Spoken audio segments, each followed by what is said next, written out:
All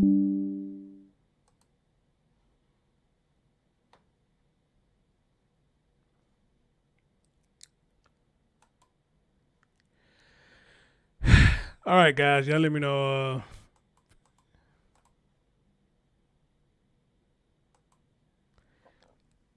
Y'all can see me and I'm back.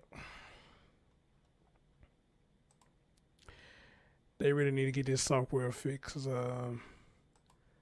That is unacceptable. If I'm paying my money to use the software, man, they need to get that fixed. That's just awful. That's just awful what happened right there. Anyway, y'all, let me know you can see me. Let me know you can hear me. As a matter of fact, if y'all a minute to come on in, I'm gonna have to share this out again. No, can I do it from here? It used to be a way I could do it from here.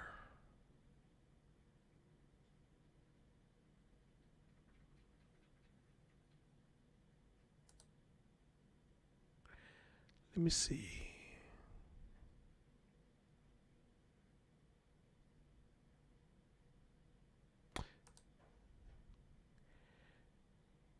Man, I'm scared to do it though. I'm scared it's gonna fuck it up again. But let me see what's gonna do. Oh, it shared it. All right, cool. Let me see.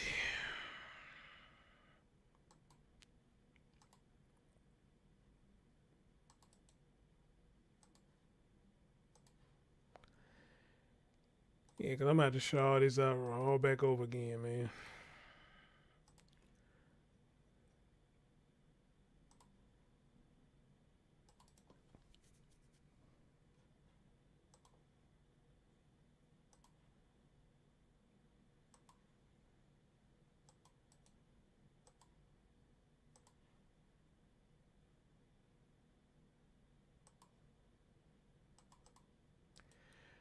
So y'all give me a quick minute while I do this.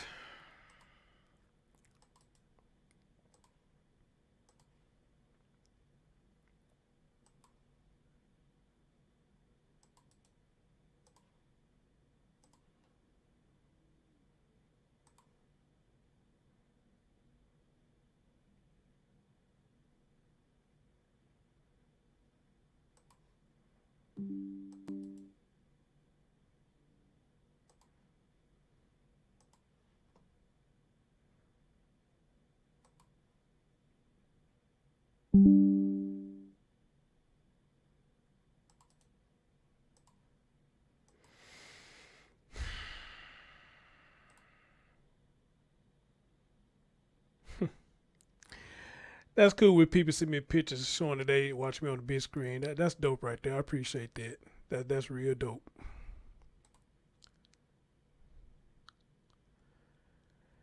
All right, guys, just give me a minute. I gotta share this all back out again, man.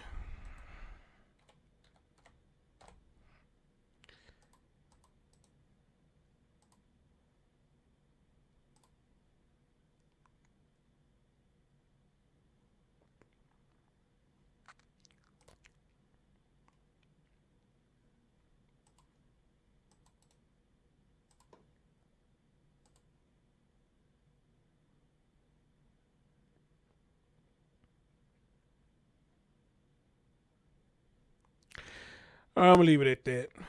I'll leave it at that. That should be enough. If not, it is what it is. It's what it is. All right, guys. So we back and for a continuation of this story. Sorry about that. I don't know what happened. I was trying to put this damn thing in full screen. It just froze up every damn thing. So, anyway, somebody did this from Harmony. I promise you, you need to teach me. I know how to do this, but I got the right mechanics in my mind how to do it, but I just don't know for sure. But you got to teach me how to do them like this because I love these types of pictures, okay? I love these type of pictures, all right? That is a beautiful picture of her and rest in heaven, young lady. Rest in heaven. That is so pretty. Got the eyes and everything highlighted. I like that, man. I really do like that. Okay? All right. Let's get into it.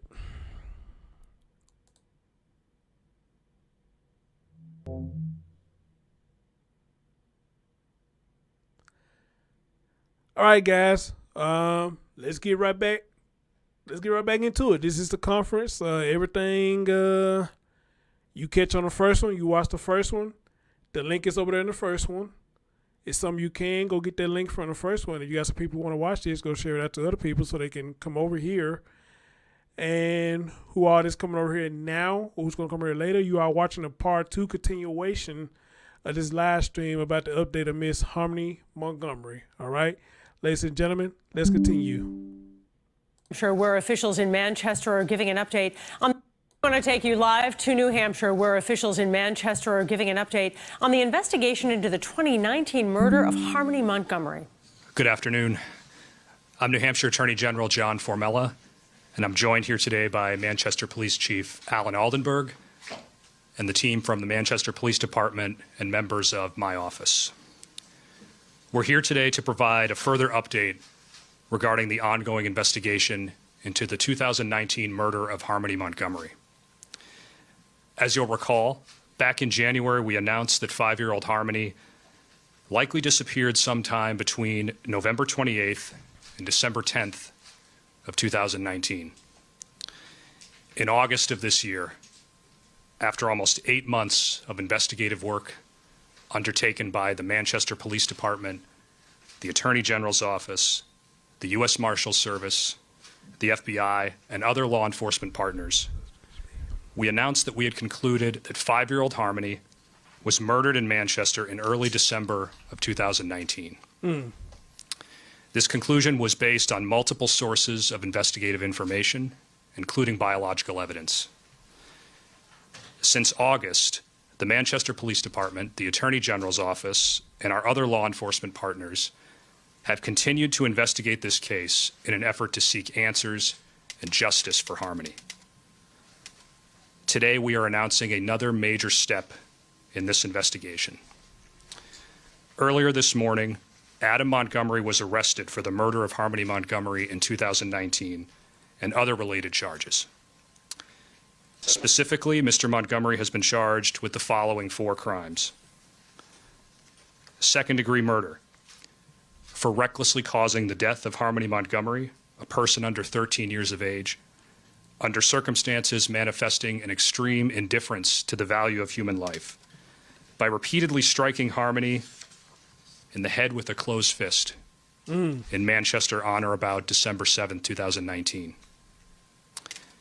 Falsifying physical evidence for purposely altering, destroying, concealing, or removing the body of Harmony Montgomery with the purpose to impair its verity or availability in an official proceeding or investigation in Manchester between approximately December 7th, 2019 and March 4th, 2020. Abuse of corpse for purposely and unlawfully removing, concealing, or destroying the corpse of Harmony Montgomery or any part thereof in Manchester between approximately December 7th, 2019 and March 4th, 2020. And tampering with witnesses or informants for purposely attempting to induce or otherwise cause Kayla Montgomery to testify or inform falsely in Manchester between approximately December 7th, 2019 and January 4th, 2022. Mr. Montgomery is expected to be arraigned on these charges in Hillsborough County Superior Court, Northern District in Manchester tomorrow, October 25th, 2022. While today's arrest is a major step in this investigation, there is much work to come. The charges and allegations against Adam Montgomery are merely accusations, and he is presumed innocent until proven guilty. That said, today I do want to again express my deepest sympathies to Harmony's family, friends, and loved ones. We understand that today's news, while significant for purposes of this investigation, is yet another difficult moment for those who loved Harmony and those who have followed this case. Our hearts go out especially to Harmony's family. My office will continue to provide whatever assistance we can through our Office of Victim Witness Assistance. as they deal with these difficult moments. In a moment, I'm going to turn it over to Manchester Police Chief Alan Aldenberg, but once again, before I do, I want to extend my sincere thanks to the Chief and the entire team at the Manchester Police Department for the time and dedication and professionalism that they've put into this case and their relentless pursuit for justice on behalf of Harmony and those who knew and loved her. Chief.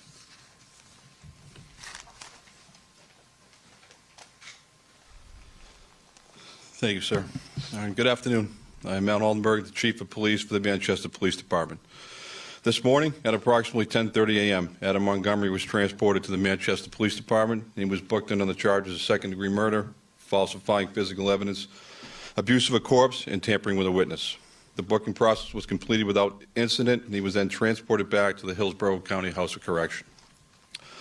Although we are all pleased that we were able to bring forth these charges, they are of no solace to myself, the detectives behind me, who have worked tirelessly on this investigation, and more importantly, they bring no solace to the loved ones of Harmony Montgomery and her family and friends. Again, I want to take a moment to publicly thank the detectives and the New Hampshire Attorney General's Office for their unwavering commitment and devotion to this investigation. Specifically behind me, in no particular order, Captain Sean Layton, Captain Matt LaRochelle, Detective Jack Dunleavy, Detective Scott Riley, Detective Max Rayhill, Deputy U.S. Marshal Billy Tufts, a couple more in the back of the room, Lieutenant Georgioulis, Detective Davenport, and Detective Coswick as well. Many, many people have sought justice for Harmony, and they are unmatched in their tenacity and their professionalism. Every single one of you has been the voice of Harmony in seeking justice for her. Said I wasn't going to do it. Has been your single motivation and number one priority for the past 10 months. I also want to thank your families, who've also had to endure the long hours, missed family events, and all the sadness that this investigation has brought. As I have before, I want to personally acknowledge Senior Assistant Attorney General Jesse O'Neill and Benegatti. These two gentlemen are steady, professional, compassionate, and the ultimate pursuers of justice for Harmony. I'm certain that the charges that we have brought forward today will garner additional discussion, speculation, and undoubtedly will elicit a wide range of emotions from the public. I ask that in the memory of Harmony, that we all make every effort to do something nice for a child today. I know of no other way.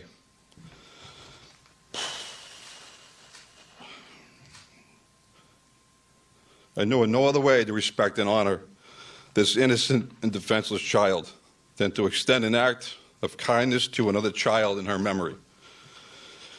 Just take a few moments out of your day to say something nice to a child. Give him or her a hug, some special words of encouragement.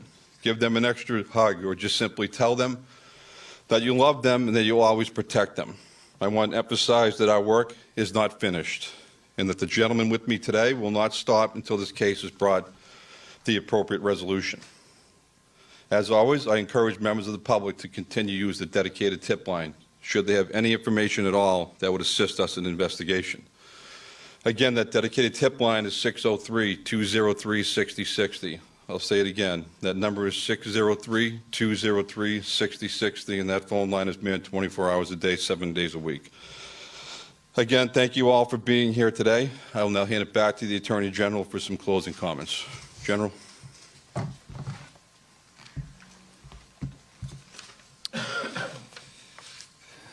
Thank you, Chief, and thank you again to you and your team for all of the work that you put into this case and for the work yet to come. We have a lot of work ahead, but we will continue our work to seek justice for Harmony and all those who loved her. Before I close, I do want to acknowledge the work of our team at the Attorney General's Office, especially Senior Assistant Attorney General Jesse O'Neill, who's been on this case from the beginning, and Senior Assistant Attorney General and Homicide Unit Chief Benegatti. Both have worked closely and tirelessly with Chief Aldenberg and the Manchester Police Department in this investigation. And again, there is much more work to come.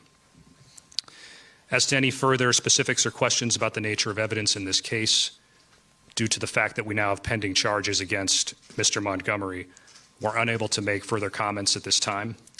Additional information will be made available through court filings and in court proceedings as the case moves forward. Thank you for your time.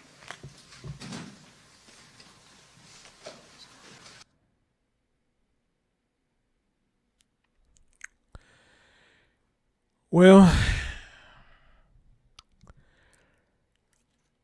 to actually see a police conference where the chief actually gets choked up, that means this case must have meant a lot to them, and or for lack of better words, they really care for this child or whatnot, or whatever the case may be. However you want to look at it, this is probably one of the first press conferences I have listened to where I saw the police even get choked up. So,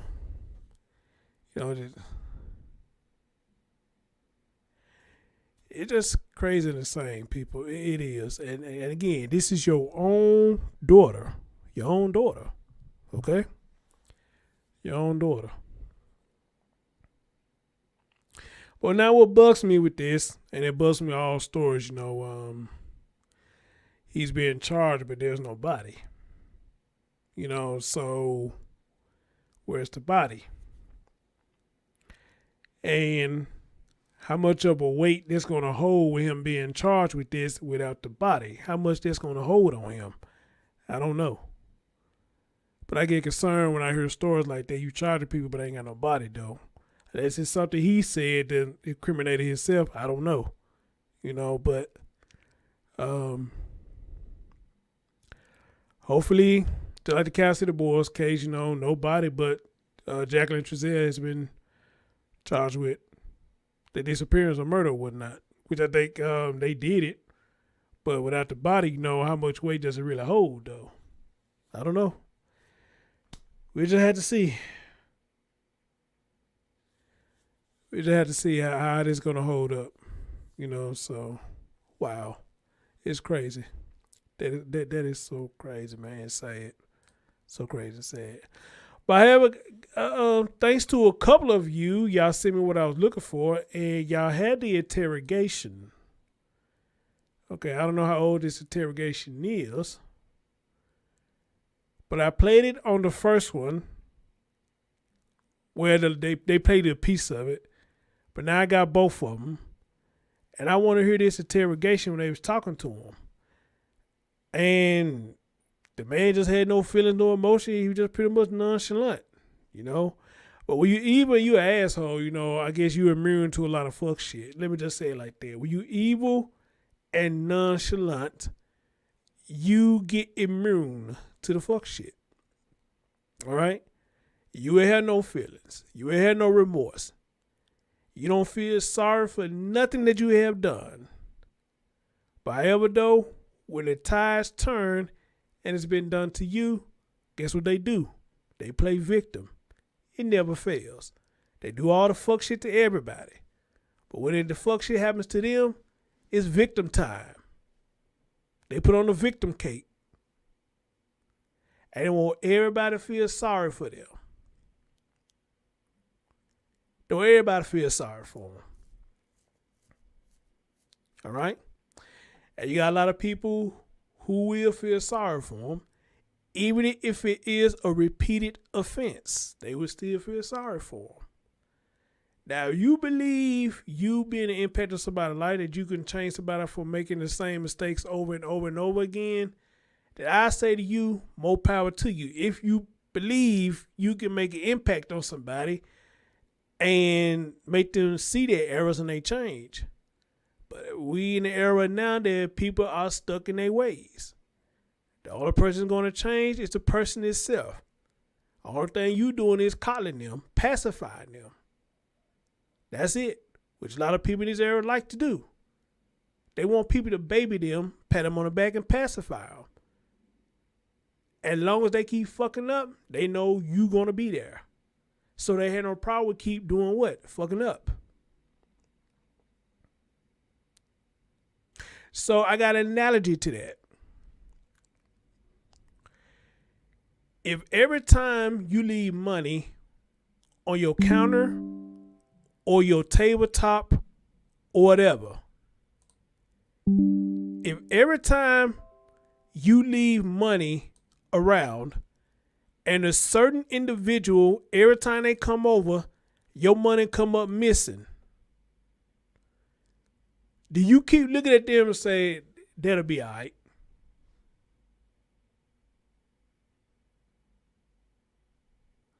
I understand you going to do some things right now.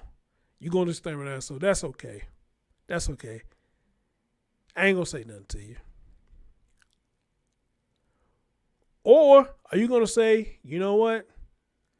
Every time you come over here, something come up missing. So with that being said, I'm going to ask you not to come over here no more.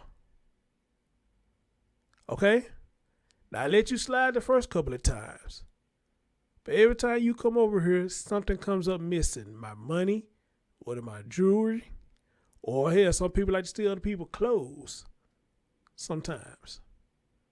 But something always come up missing.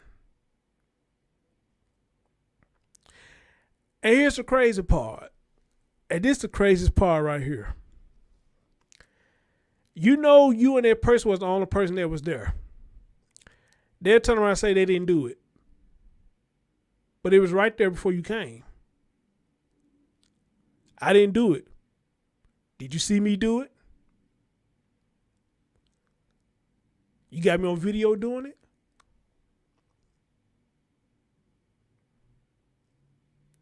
All right. Okay. Okay. So my money just got magical legs and walked the fuck on off. My pair of shoes or pair of pants or whatever, they just got magical legs and walked the fuck off. Everything just walked off on its own. But just because I didn't see you, you're going to use that excuse because I didn't see you with my own eyes. But motherfucking me, you was the only person that was there. Now, sometimes it can be a mistake that maybe I misplaced it and forgot that I put it in a different place. It can happen, and it has happened. But a lot of us know where we put our stuff at last, especially when it comes to the money. We know where the fuck we put that at last. And if it ain't there no more, you got it.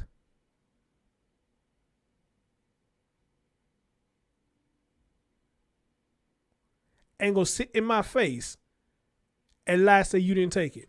But I was looking at it just 5 minutes ago before you came to my house. I was looking at it right there.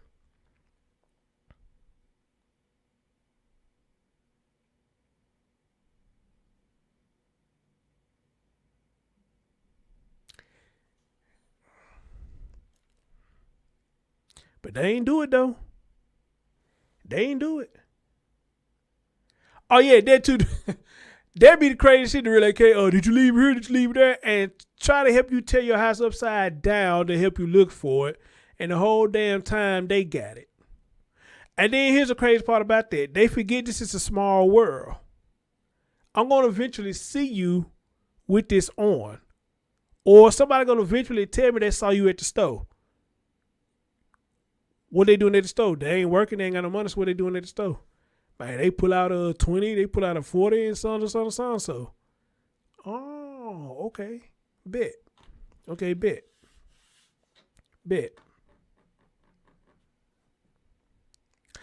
And when it goes to that part right there, then you spitting in my face now. You spitting in my face.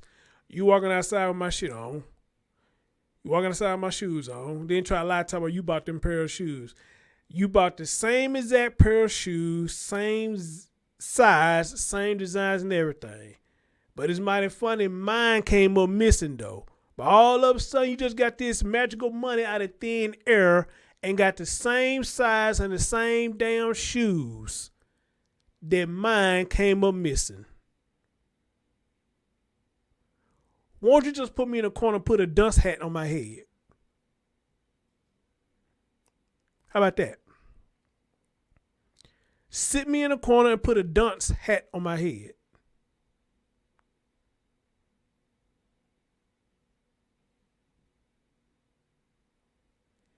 Hence why I say, reason why a lot of people just don't like to fuck with people no more. They don't.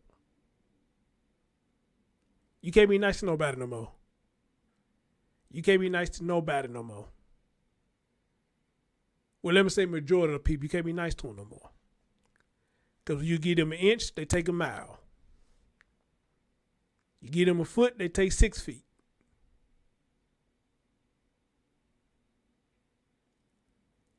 And as soon as you say something, they the victim.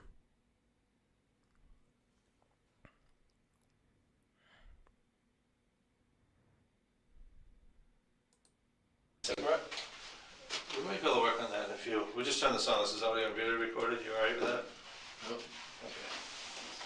Okay. We'll do our best to try to get you a cigarette. Yeah, we got cigarettes somewhere, so try to work on that, okay? Before we have any conversations, I'm just gonna have you read something, okay? And then we'll just go from there.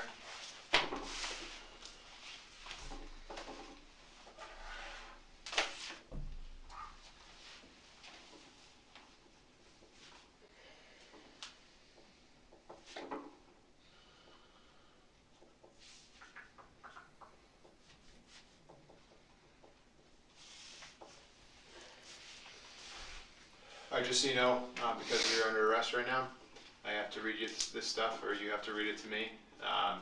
Again, Detective Riley, Detective Dunleavy. It's January 4th, 2022. It's 8:55 p.m. You can read and write English, correct? Okay. So, Adam, I'm going to have you start from there, where it says I, and then I'm just going to have you read down. I, Adam Montgomery, have the right to remain silent. Well, start from here. I, Adam Montgomery, Give the following voluntary statement. Detective Dunleavy, Detective Riley, who has identified himself as a member of the Manchester, New Hampshire Police Department. He has advised me the following: I have the right to remain silent. Anything I say can be used against me in the court of law. I have the right to a lawyer for advice before any questioning, and to have one with me during questioning. If I cannot afford a lawyer, one will be appointed to me by the court. If I decide to answer questions now without my lawyer present, I still have the right to stop answering at any time. Do you understand? Yes. okay. Do you understand all of these, 1 through 5? Yep. Okay. What I'm going to have you do, just initial 1 through 5. That just indicates that you understand what I'm saying, all right? Yep.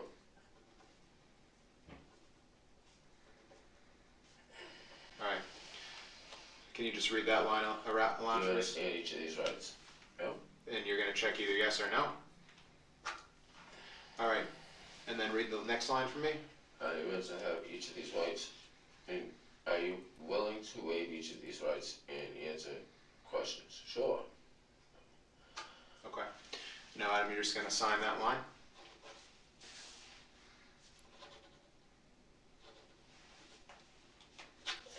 All right. Appreciate it. Before we go forward, can we get a cigarette in here? So, there's a sensor in there. So I'll work on getting you a cigarette at some point. I can't promise you one right now, just because the room we're in, and if this starts going off, I don't want to flood the building. You know what I mean? Smoke detector ain't gonna go off. That thing will, the sprinkler. So, but at some point we'll work on getting you. I know we have cigarettes in here. I know where they are. Okay, you hear what I'm saying? Yeah. Do you need a water? I don't need nothing. You good? Okay. Are you okay? No, I'm not okay. Okay. What's not okay? Nothing. What's up? All right. So I'm just gonna ask you some basic questions. You said you can read and write English, correct? Yep. All right. Can you just state your full name for me? Adam Montgomery. And Adam, what's your birthday? 12290. And what address are you using to I'm call? not using any. Okay. What phone number are you using? I don't have one. Okay. What was the highest level of education? GED. Okay. Where'd you graduate high school from? I did it. I got a GED. No, but I know, but like, where'd you get While I that? was incarcerated. Okay. Right now, are you under the influence of any drugs or alcohol? No. Okay. Yep. Do you have any traumatic brain injuries or anything like that? Anything that prohibits you from recalling any memories or anything like that? Not that I know of. All right. So we've met before, right? We met the other day. I know you've had a long time down here. You've kind of been a roller coaster. I'm going to apologize for what happened out there. That's not how I do business, okay? That had nothing to do with me. Those are guys that like to play G.I. Joe, all right? If it had been up to me and I could have gotten a hold of you some way, I would have reached out to you. But you don't have a phone, right? You guys could have just told my wife you wanted me to come in. But aren't you not supposed to be talking to your wife? No, that's bullshit. It's not. You're not supposed to. No, I can't be. Thank you. Look at that. I can't be. I guess they're gonna let you smoke a cigarette. Here. They must have talked to somebody.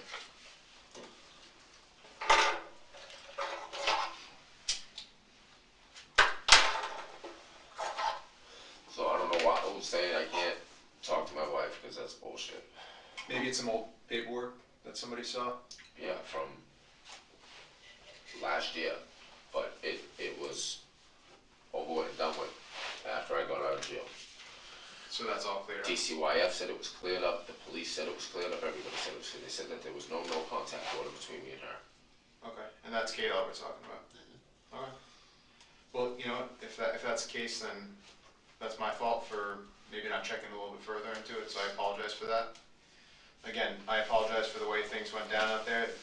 Like I said, I'm not part of the SWAT team. I don't do that stuff. If I had had a good number for you, I would have just called you in. But I don't have you don't have a phone. You said, right? Okay. So I apologize for that. I do appreciate you being cooperative with me. You've never given me a hard time. I know we've only met a few times, so thank you for that. You might be right to relocate. Now, I do have a question. I heard earlier the cop said he had nothing to do with something. So, like I said, I think it's a lot I had. Hey, Sid, what's going on? Dog Pro, what's going on? Tracy, maybe you can help me out. What happened? Was he the reason the cop apologizing to him? What's supposed to have happened to him? All right. Let's talk about why we're here to talk. Tell me what you want to say. Tell me what you know. I don't know nothing. Well, what was our conversation about the other day? You said you had a couple questions you wanted to ask me. You asked me the questions. Well, what was our conversation about the other day? Remember we met, I mean, you remember that was only, what, a few days ago, right?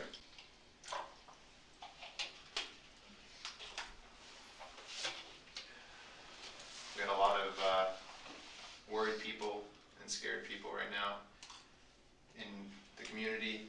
I know you're worried about the well-being of your daughter, and I kind of want to get ahead of this because I don't want you to be painted as a monster. What up, Mo Love? Been a while. How you doing? I am? What up? Oh, yeah. Can you explain that to me? You guys are already trying to do me. Explain to me how I'm trying to make you, or whoever is trying to make you out to be a monster. Who's telling you that stuff? Is there somebody that I work with that told you that? Somebody you're close with, have they told you that? No. Alright. But you understand this whole thing is getting a little out of hand, would you agree? Of course.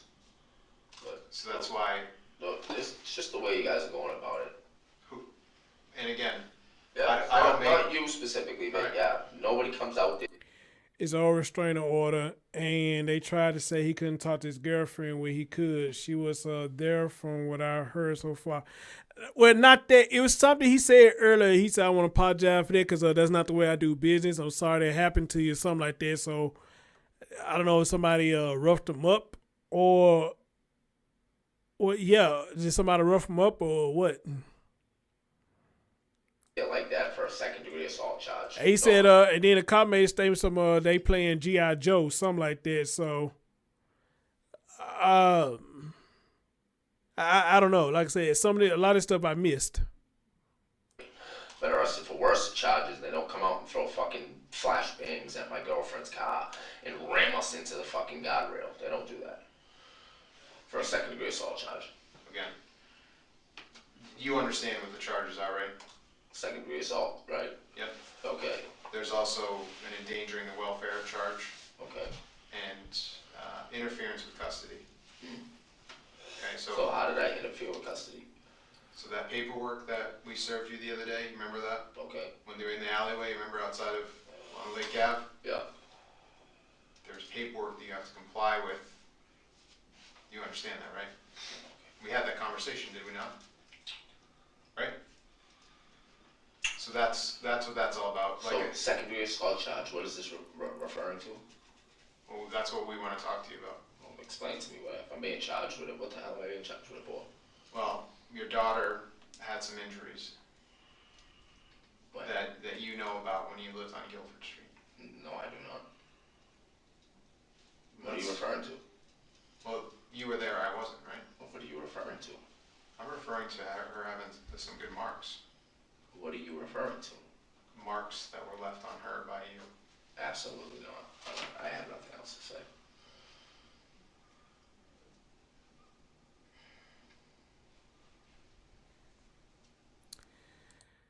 He said he didn't do it. Then talk about what marks are you referring to. Now, you got to ask that question, talk about what marks are you referring to. Then, yeah, bro, you know what they talking about. Come on now. You know, I think sometimes we as people, we snitch on our own self, but we don't pay attention that we snitching on our own self, okay? Because if you didn't do it, then, you know, I don't think there should be a question like, what are you referring to? You know? But I guess sometimes, you know, if you're going to accuse me of something, we're going to ask like, where? What? You know, what mark you talking about, bro? I ain't did nothing to that child. I mean, I didn't see no marks on the child. So what marks are you talking about? You know? But him, he kept asking, what are you referring to? As if he know what they talking about. And I'm assuming she had multiple marks on her. You know? And also he asked him, what are you referring to? So I guess he come up with his next answer. Okay? How many times y'all talk to somebody, you know they guilty. You know they guilty now. But you try to give them a chance. You will talk to them and they would say, I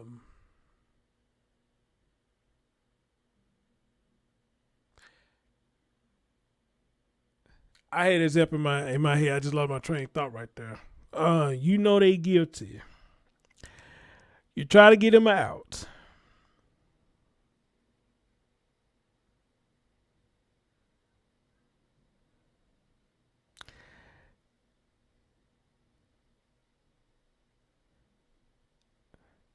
I had to think about that again. I don't know what happened. I just had a brain freeze right there. I had a good analogy. Every time I get a good analogy, I ain't never freeze up like that. Shit, I had a good analogy. I don't know what the hell just happened right there.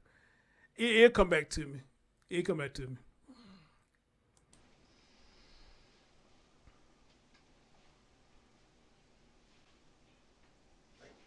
Like, we talked about how we were worried about your daughter the other day, right? Okay. You remember that conversation? I remember that conversation, but right off the rip, with the way you're approaching the conversation, you guys are completely out of line. So, Me? yeah. Do I? In the time that you've known me, which Oh, you just said to okay, me, that's what I trying to get at. Darrell, okay, thank you. That's what I trying to get at right there. You know they guilty, but you try to give them a chance to tell it. You know, more likely give them a chance to try to come out and tell the truth. But they ask you questions like he did, and try to come up with an answer just like that. Something like this. You ask them like, you know, where that money that was on the table? Huh? Huh? That money that was right there on the table. Where's it? Huh? Stuff like that. What you say? Can you say that again? Knowing damn well they heard you loud and clear. It's a stall so they can come up with an answer. Okay? I've done it before. We all have done it before. Shit. It's a stall to try to come up with an answer. But here's the thing, though. When you stall like that, you got to be quick. You got the max probably like 5 seconds to come up with an answer. All right? Now, the only time that works with people, if you're a habitual liar, it only works with them type of people. If you're a habitual liar, you can stall and come up with an answer within 5 seconds. All right? But if you're a person, you know, you probably lie here and there. And depending on what the situation is, and you let me say you're not a good liar. You caught. Okay? You are caught. So, the thing he was trying to do, he was trying to stall. and trying to come up with his next answer. And the police weren't going to tell him what we talking about because it would have gave you a chance to come up with an answer. All right? Gina, that's no one answer. It wasn't me. Yeah, that's no one answer right there. But I'm just saying, somebody like put you on the spot. So Chris, when I asked you this at first, why'd you tell me this? Huh? You heard me. When I asked you this at first, why did you say this? Well, I just thought because it's so. And a lot of times when they answer you, the answer ain't got shit to do with the question that y'all asked. How many of y'all had that? The answer that they give you a lot of times, it has shit to do. It has shit to do with the question. But they give you this drawn out ass answer to damn near either you just say fuck it, you throw your hands in the air, or you just be like, you know what, whatever. Okay? I'm pretty much sure we all had people like that. Okay? So, or like a lot of us do sometimes, the head scratch. I don't know, bro. I don't know what you're talking about, bro. Shit. I don't know, bro. I ain't even see it over there. I mean, or they tell you the half truth. Well, I was over there, but I didn't see it. Well, you was over there, then you saw it. Nah, I was over there, man, but I ain't see it, though. You know what I'm saying? I ain't see it. Chris, how you gonna say you didn't see that? It was just right there 5 minutes ago. Yeah, I told you, man, I went up in there, man, but I ain't see it, though. Man, look, man, don't be accusing me of nothing, man. You ain't see me take it, man. Ain't nobody here but me and you, man. Man, I'm gone, man. I ain't got time to hear this shit.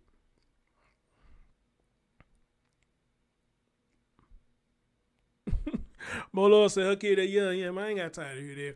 Or the famous thing to give a person to give their gift away. I agree with this to a certain extent. When you ask them a question or say something to them, they get loud for no reason. A lot of people say the reason people do that because they are guilty and they lying. They say I got my answer right there because there's no reason for you to get loud when I ask you that question. I do agree with that to a certain extent. But then again, though, it all depends on the question, man. They probably get people like hyped up, like, why the fuck would you even ask me something like that? Which causes probably a lot of people to get loud too, But most of the time, you say something to somebody and they get loud, they pretty much giving themselves away. And that's their guilt. All right? It's their guilt. All right? So, oh yeah. You guys are completely out of line. Okay, but so explain to me, how are we out of line? I have nothing to explain. Okay, but wouldn't you rather explain it so we Oh, can make and sense then of that it too, than what he just- just did. There we did too. He said, man, y'all out of line. How we out of line? I ain't got nothing to say to you. Throwing out shit that you can't even back up what you said. How about that one? That's a good one too. You throw out stuff, you can't even back up what you said.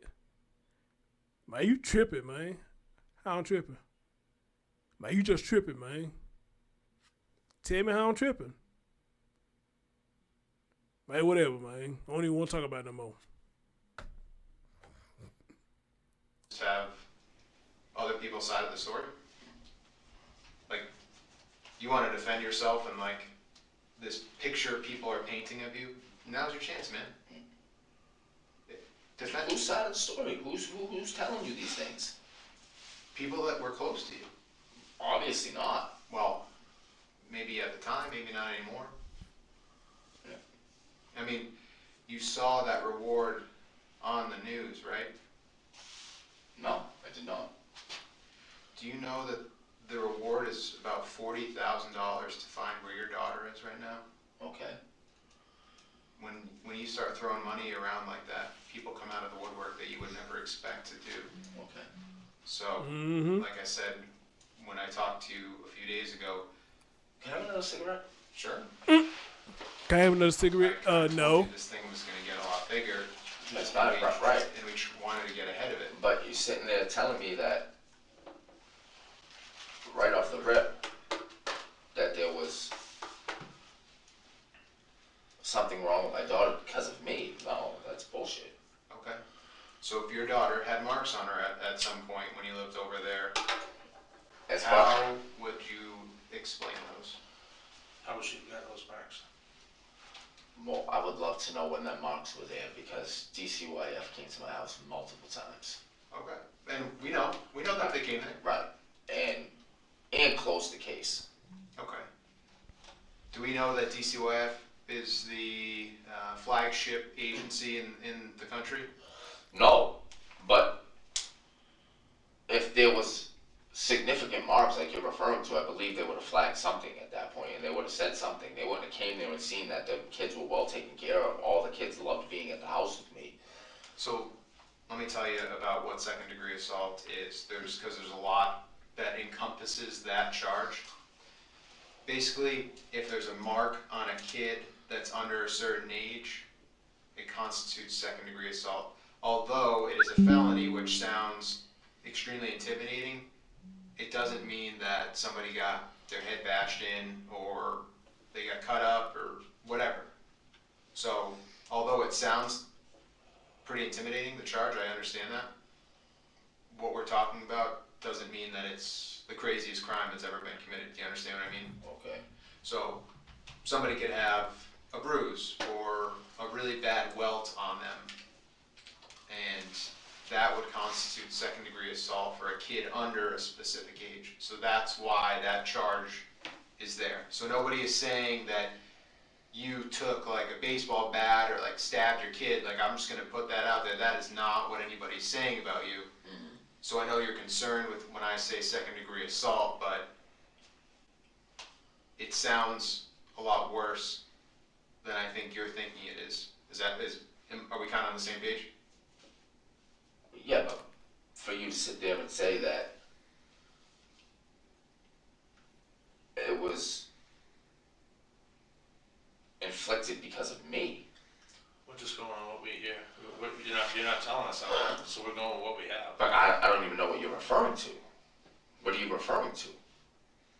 Your daughter had a mark on her face that multiple people, have told us was inflicted by you. Multiple people that weren't even living with us at the time. Well, there was enough people that had spoken about it. Yeah. People share knowledge of what they know. So somebody, you telling him, and then he tells you, and then he tells you, so something that just No, gets it's- passed down the line. Yeah, I'm not talking about like a game of telephone here. I'm saying that people say a story and then the details kind of fill themselves in, like corroborate. Do you know what the word corroborate means? Of course I do. Okay. You're a smart guy. I'm not trying to insult your intelligence, but when people kind of fill in the blanks, that's what I mean by like we're corroborating that story. But this is your time to tell me, kind of explain that. You know, if you're saying this was a mistake or this was an I don't accident. even know what you're referring to. Like, that's what I'm trying to get at, is I don't even know what you're referring to. I'm saying she had a mark on her face. I mean, Okay, I don't even know what you're referring to. you don't recall your daughter ever having a mark on her face? The reason DCYF came out to visit you guys, you don't recall that? Why did DCYF come out and start visiting you guys? What was the allegation? If I remember correctly, it was because of, I believe at the time, I could be wrong, I believe it had. You see how he tried to come up with his answer? I believe he's trying to think fast on his feet. You know, I believe they came over because of son of so we already know. But see, he got that little short span window for him to come up with an answer, so it don't make it seem like that he did anything to this child. You know, so again, I say if you are a habitual liar, this will work out easy for you. But if you're a person that's not a good liar, it's not going to work. And you can hear he try to come up with something right there, but his time window is closing. But of course, by them being the cops, you know, they listening to him. They listen to what answer he's trying to give. But he's stalling like a son of a bitch because, you know, he know that he did something. And the fact he keep on asking, what are you referring to? You know, he know it means there was multiple marks on that child, and he's trying to come up with an answer. But the answer is going to be that he ain't the one that did it. All right? And the fact he said up there said, these people don't stay with me, you know, to say that I did this and I did X, Y, Z. Well, sir, here's the thing. With that, they don't necessarily have to stay with you. You know, if she was going to school, people saw it at school. If she was out in the public, people out in the public saw it. You know, grandma, aunties, uncles, granddads, you know, who she would go around. They don't necessarily have to stay with you, but they saw that this baby had marks on them. And they know they didn't do it, you know, but every time she has a mark, it comes from when she comes from around you. Same analogy I used earlier. Every time I have a $5 bill or some money laying around and I let this same particular person come over and that money come up missing, everybody else come over, don't even touch it. But this one particular person always come over and something come up missing. You expect me to believe that you did not take it. You expect me to believe that you did not take it. I know I didn't. How am I steal my own damn money? I knew where the hell I put it at. 4 or 5 people already been over here. Nobody touched it. But as soon as you get over here, it's gone. Come on now. Come on. Something to with my uncle saying I was using drugs, and I wasn't. Now, who's your uncle so we are clear? Kevin Okay. And Kevin's last name? Montgomery. Now, he lived there with you? He lived there with me. Oh, that too, dog. Yeah, I've been to bring that too. You try to act like you didn't know why they came to your house, man. You know, somebody like me, when it happened to me, I didn't know why they came to my house. Well, eventually I found out why they came to my house. The person who was staying here, whatever mess he got caught up in, caused him to come to my house not only once and twice. You know, so yeah, somebody like me, because I don't have any children, it would be shocking to me, like, why would you be here? Because I don't have any children here. You know, so they was here for the person that was staying here with me at the time. Right around the time when I was first going back to get custody from my daughter. Okay. And then he left in April, May, March, something around that time. And just so I have it right, because I don't want to guess or like get confused, what house are we talking about? Guilford Street. All right, and what was the number there again? I'm not 100%. Okay. Do you remember what color the house was at least? Beige, maybe. Okay. And whose house was that originally? My grandmother's. All right. And grandma is who? Kevin's mother. Kevin's mother. My dad's mother. Okay. So was it the Montgomery group living over on Guilford Street? Yeah, and they all moved out. My grandmother moved out in like January with my little brother, and they all moved down to Florida, and then Kevin went a couple months later.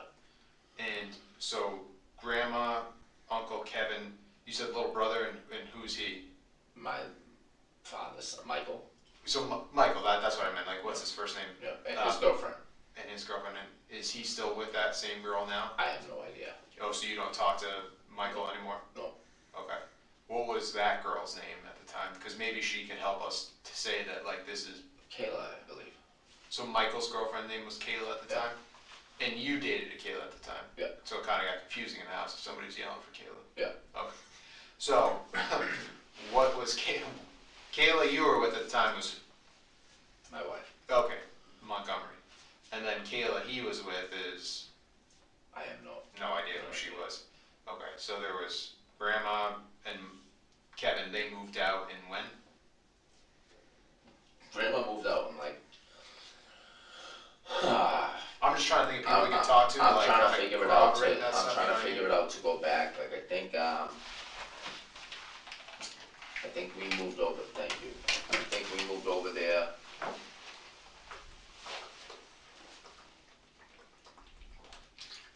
think we moved over there in like, I don't know, October, September, somewhere around then. And what year is that? 2018. Okay. And at the time I was going for custody for my daughter for at least a year already at that point. And Crystal was showing no interest of going to get our daughter back. So finally in like, I don't know, December could, January, February, something along them lines. Courts called me, told me I could come pick her up and bring her home. Brought her home. And then, I don't know, it was, I think the month before, my grandmother left with my brother and his girlfriend, and then the month after, I want to say, Kevin left. So then who was left living at the house? Me, Kayla, and the kids. In that time period, I don't know which kids were born yet and who was. It was Declan and Seamus, Okay, and and then Harmony moved in with us. okay. So what time did DCYF get involved with you guys? Like, were they over there often, or was it just like a certain period of time? Or They were there every single day. The police showed up every single day, saying they why just were they because that's what it was. That's what it was due. That's what it was due to. So Kevin moved out because between me and my wife and Kevin, we were supposed to like pay the bills, keep the heat on, the gas on, whatever. Well, Kevin was supposed to pay the electric bill. He didn't pay the electric bill. Me and my wife, I picked my wife from work and showed up at home. They were shutting the electricity off. So me and Kevin got into an argument about not paying the bill. Yeah. And he took his shit and moved out. And then so the next day, or 2 days later, something like that, I don't know, DCYF showed up and the police showed up because they said that we were unfit to have the children at the house because there was no electricity in the house. Okay. But we had a generator running, we had the fridge hooked up to it, there was food in the fridge, everything was fine. The police showed up, seen that the kids was fine, there was nothing wrong with them. The DCYF showed up and they left. And was that like summer or fall? Like, when was that? I want to say maybe spring going into summer, maybe. Oh, okay. So like, you guys hadn't been there for too long then. 6 months or so. Okay. And how did it end up that you guys got kicked out of there? All right, so it was my grandmother's house. Right. They didn't pay the mortgage or whatever. They moved to Florida, so the mortgage payments weren't being paid. And I don't know, right around Thanksgiving sometimes, the sheriffs came and threw us out. And then me, Harmony, and Declan, and Seamus, and Kayla left. And where the heck did you guys go from there? We were in our car Oh, so you lived in your car at that time. for a couple of days. Okay. And then Did you have like a van or something like that back then? At least what were you driving back then? Chrysler of some kind, I forget. Oh, so it was just like a sedan. Car sedan, yeah. Okay, so you're living in the car. So you, Kayla, and the 3 kids were living in the car for a few days, and then how'd you get up out of that situation? Like who took you in, or where'd you guys end up? We ended up going to our mom's house, Kayla's mom's house. Okay, and what's her name? Chris. Chris. How's she? Well, I mean, she must be okay if she's willing to take you guys in. Yeah. All right. They're like, all right. I. You know what, man? Like, I don't even want to talk anymore. Like, this is just beating around the bush, man. It just seems a little too silly to me. Well, I'm trying to figure out who can substantiate your claims that there's like you're not this like monster of a person that either DCYF made you out to be, or your family who you didn't get along with, or whoever. So that's why I'm trying to like let you kind of speak your piece about all that shit. You know what I mean? No, I get what you're saying. I just got nothing else to say, man. And like, no, yeah. And like, I just don't want to sit there and like, can I smoke another butt? Sure.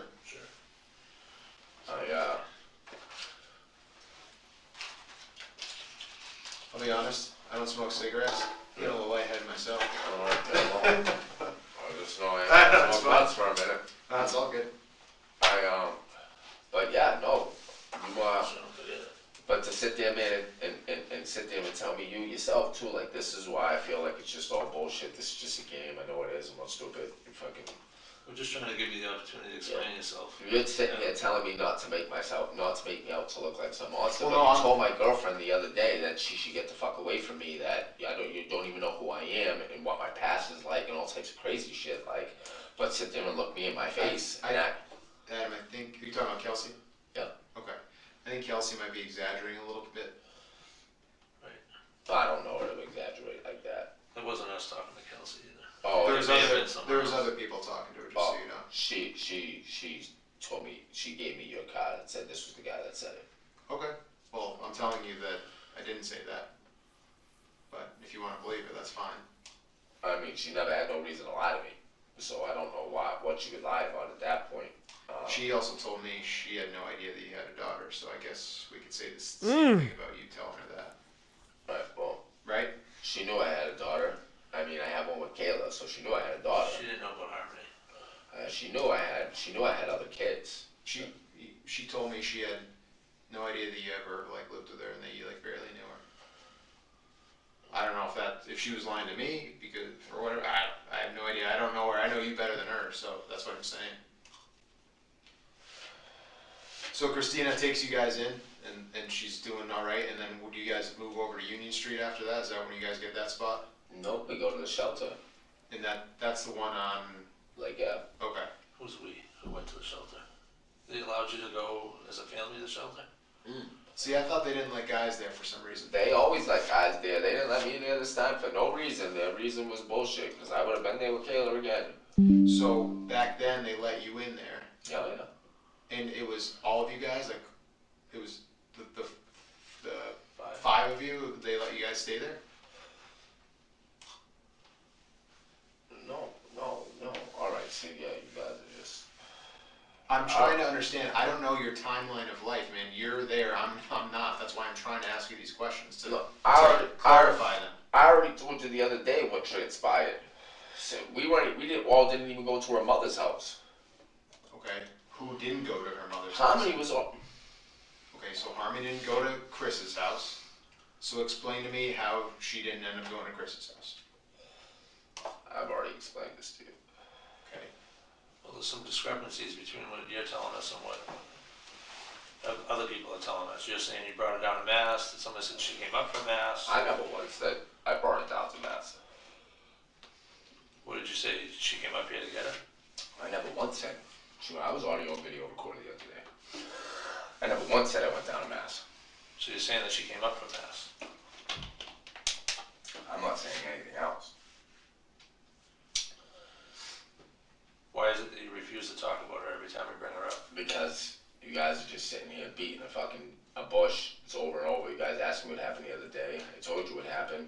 You And wouldn't, now you wouldn't tell us the other day. You said You I'm guys not talked to me saying the it. other day. I explained to him what happened the other day. And now it was just a charade. Yep. No, don't worry about it. You're not under arrest. And I'll come up with some fucking We bullshit. didn't arrest you. No, the other day, no, but then You you were had a free to go. fucking SWAT team roll up on me and the fucking D-Techs follow me around for the last 3 days. Yeah, people are coming out of the woodwork. That's what we're trying to tell you. Like, we don't want you to be painted as a monster. We want you to maybe explain yourself a little bit and give us some side of your story. We have nothing. We have just what we're hearing from people. $40,000 to drag a lot of people out, whether you believe you're your friends or not. No, I bet It's a lot of money. Yeah, I know it is. So- Absolutely it is. That's what we're trying to get. Now's your time. Like, you keep locking up on us. You don't want to tell us anything about her. I got nothing else to say. I think you get. Wow, that was intense. Man, that was crazy. That was crazy. Wow, he would lock up every time they'd talk about that.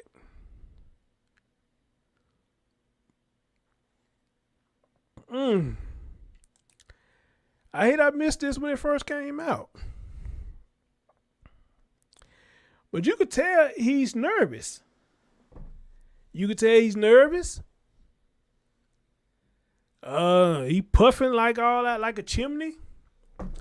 Constantly drinking their water, knowing damn well he don't want the water. And you keep saying I'm not saying nothing else, but then turn around and say something else. So they said, Kayla said she didn't know nothing about Harmony. Which makes me think. Hey, Vincent, what up, Joel? Hey, Nicole. Hey, dear. Nicole, is that you that friended me on Facebook the other day? Is that you? Somebody named Nicole friended me. I think that's you, dear. Was that you? He said Kayla did not know about Montgomery. Harmony. So which makes me think, if that is the case, that she claiming she didn't know nothing about Harmony. Was Harmony already? Oh, okay, that was you. Okay, dear. Cool. So apparently Harmony must have been already dead. Hey, Keisha, what's going on? You said I had you up for 2 seconds. Oh, let me see. I got to make quick, and I got a part 2 to play. Then I got to get out of here and go get me something to eat because I'm hungry as hell.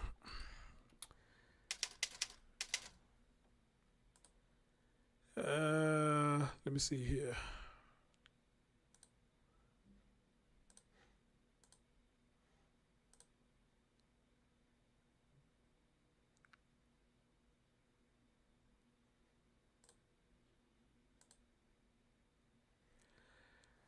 All right, bro. If you got that link, bro, I think it's that same link, man. If you got that link.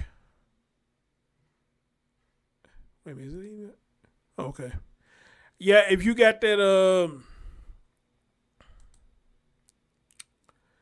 if you got that same link in your email, it should be the same link. It should be the same one.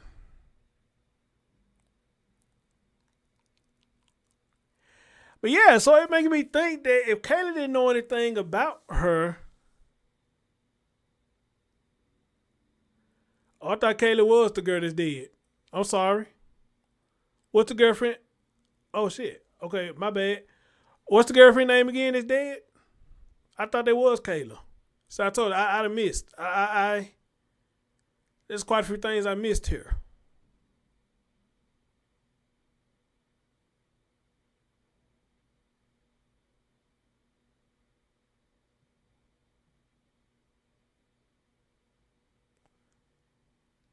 I thought the girlfriend name was Kayla. Hold on.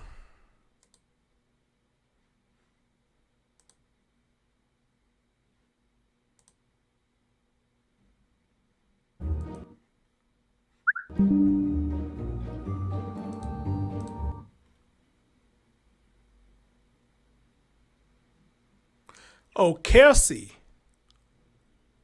Her name is Kelsey. Oh. Oh, okay. My bad. Right. Oh, well, hold on. I thought you probably had in one of your old emails I sent to you. Hold on. Well, excuse me.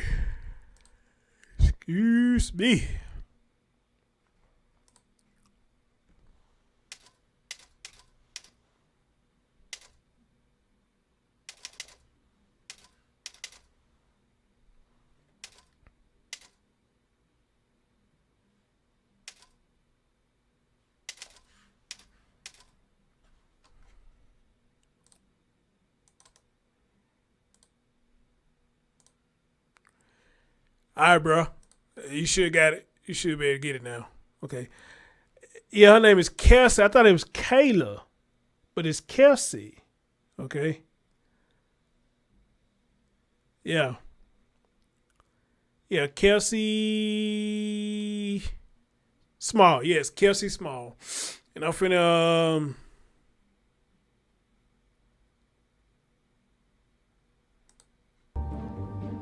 hold on. According to court documents, Kelsey Small told police she was romantically involved with Adam Montgomery for more than a year. Kelsey told detectives she was aware Adam had 4 children with 2 women, but said Adam never mentioned Harmony Montgomery at all, and she did not have information about where she may be.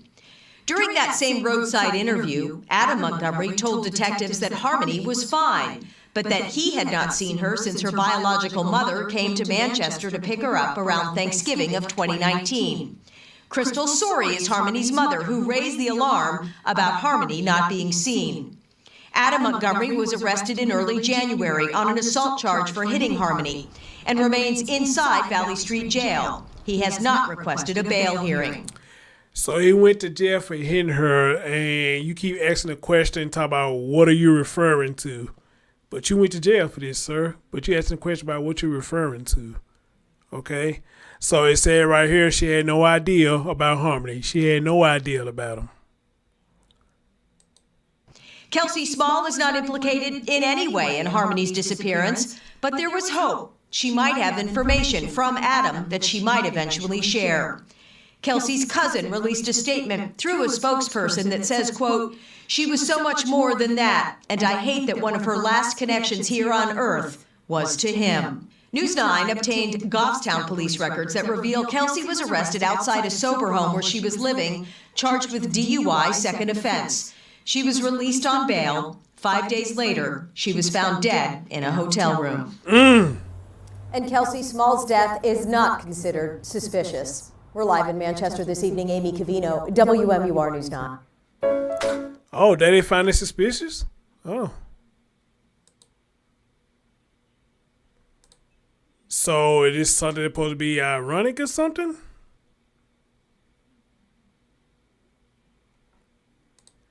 Well, damn. Wow.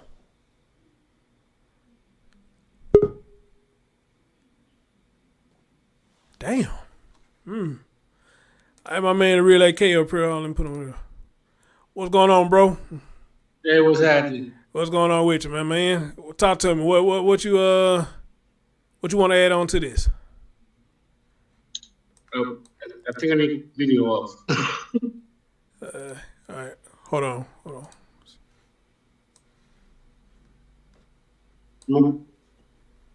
Yeah, I hear you. I can hear you now. All right. Go ahead now. You want to add on to this? Go ahead. Yeah, Talk to me. that man is very narcissistic. He thinks he's above the law and everything else. Everything he's doing right now, he think that he can beat the law with everything else, and it's ridiculous. That's why I say, you could tell that with a lot of stuff that he's saying, he's trying to come up with a quick answer, but he's not good at doing it, though. Yeah, and that's what happens to a lot of narcissistic people. They think they can beat the system and everything else, and they can't. Right. And you showed me one of the last time live. You emailed me your degree. You did study this, so you know about this. Yeah, I'm also working on my master's. Hopefully, I graduate in December. Yeah, he did show me his diploma, y'all. And not diploma. What you call it? Your bachelor's, your master's, or something like that. What it's called? No, it was my bachelor's. Okay, yeah, he got his bachelor's in this, so he can speak I'm working on my this. master's now. You working on your man now? All right, man. Well, salute to you, bro. You get my support on that, man. But man, so what you seeing right here? Tell me all what you seeing right here, man, because you know about this better than I do. Right now, I'm seeing a narcissistic person that's really trying to evade the law and everything else and think they're smart. You're never gonna be smarter than the law. The only way you're gonna be smarter than the law is be quiet. And they gave him an opportunity to say, hey, you don't want to say nothing, you can get a lawyer, but... And that's the best point to end. You never talk to police because they know the answers already. Every question they answer,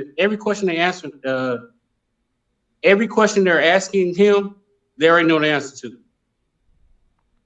So that's why they ask me certain questions. They already know the answers. Mm-hmm. And like you were saying about the body, they probably already got the body. That's how they know certain things that's going on and everything else. But then they're gonna tell him that because if you tell him, okay, we got the body, then he's gonna start lying more and more and more. So they do like a little trail, like, you mistreated her, you didn't feed her, you didn't do this, you didn't do that, you didn't do that. And then they're gonna keep doing that same thing over and over. and you'll keep giving answer, and then they already know exactly what you did. That I'm pretty sure that man, they say I punched her this many times, and they got the body, but they're not gonna allow everybody to know they got the body. Oh, so they will do that. They will have the body, but they won't let the public know that they got the body. They will. Okay. Okay. Let me give you an example. That Winchester Park guy. They brought him in on a domestic violence charge. They already knew that he drove the car through and killed all them people. But they never told him. They told him about a domestic violence charge that he got. And, okay, how you get down here and everything else. They got everything. A detective is never going to ask you a question he don't have the answer to. They want you to elaborate on the answer they already got. That's it. That's why they were telling him that the other lady's saying something totally different than what he's saying. Exactly. They have the answers that they are like. If they don't have a body, yep. And I want to talk to my lawyer. We will not be talking right now.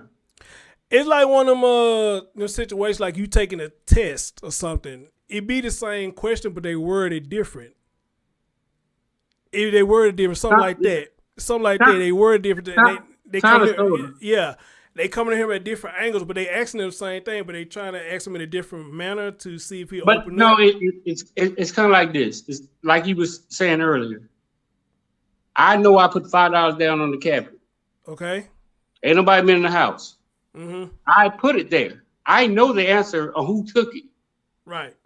Now I'm gonna ask you these questions, and that same person gonna be like, "Oh, I don't know what happened in every that." Right. The same way. You know the answers prior to some. You just trying to figure out if they lying or not. Right. You know the truth already. Right.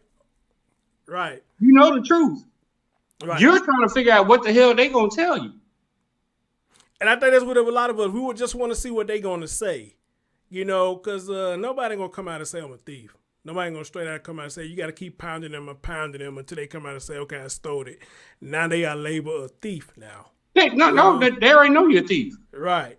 Let me ask you this, because since you up here now, because you want to elaborate on the Quentin situation. You say his grandma was not a felon, or you don't feel like she a felon, or something like that. You want to elaborate on that? Oh no. The thing was with his grandmother that being a felon and all the charges she went through in the past years prior to her getting custody of the kids. But there was another news article that came out to say no, they have to go through CPS, that the mother gave custody to the kids prior to that. There's certain things you can do. Say for instance, if I was a prostitute and everything else, I was doing everything wrong. I did my parenting classes, and I'm doing every single thing I'm supposed to do. And now I'm a productive citizen in the world. And you can get your record exonerated after certain things. Like, say, for instance, if you had a domestic violence charge or any kind of charge, they take, you know what? You can go to drug court. You can go to, like me, if something happened to me, I go to military court. Or you do this for a year, you do this, and you go to these classes and everything, we'll erase your record, so we can't see it no more.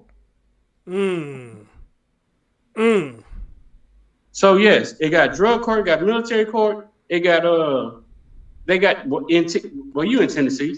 Yeah. So yes, they got drug court, they got a military court, they got drug court, they got pretty much anything that type of court that try to get you not to have a record. Then once you finish that course and everything else, they take your record and make it disappear. Now, so, how long after you finish your course they make it disappear? How long you have to wait? No, once you finish. And it takes maybe 30 to 60 days after you finish. Oh, word? For real? Yeah. So let me ask you this. If you miss any portion of this class that they tell you to go to, does that null and void it or what? No, because like with the military court, like you might miss a course say for instance you was an alcoholic and everything, and you drunk something.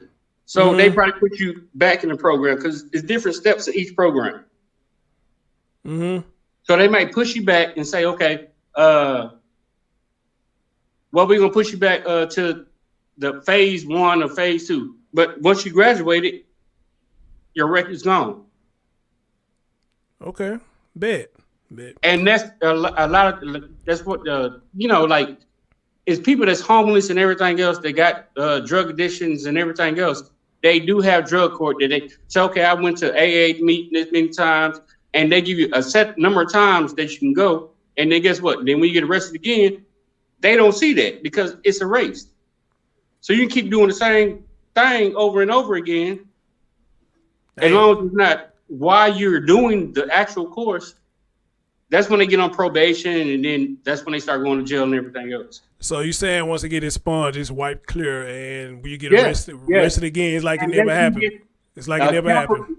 If you get a capital murder or something serious, they're gonna they're gonna open every record and everything you got. They're gonna look at everything. But far as simple charges like what the grandmother was doing, she might have smoked cocaine. She might got caught with cocaine. Yep, she went to drug court and everything else. Well, we need to go to AA for a certain amount of time. Okay, now she went to AA for a certain amount of time. Now, exonerated. Okay, I get what you're saying. Gotcha. I get what you're saying. If it's like a capital murder case, whatever you got exonerated, they're gonna pull all that stuff up ever since you was a baby. Okay. So that's how that worked. But gotcha. And that's how supposedly that's how she got custody. But in another thing that I seen, she didn't get custody. The daughter gave custody over without CPS. And then another thing was that she was threatening the daughter to kick the kids out. And I'm sorry, y'all. I know I'm off the subject. Now go ahead. I asked you about that because you said you want to talk about that. I asked you about that. Go ahead. But she also said, she said she gonna kick the kids out, not to. She was actually gonna kick the kids out. She want to put a fire on her daughter's ass so she can go on and start doing things right. She said she actually want to keep the kids.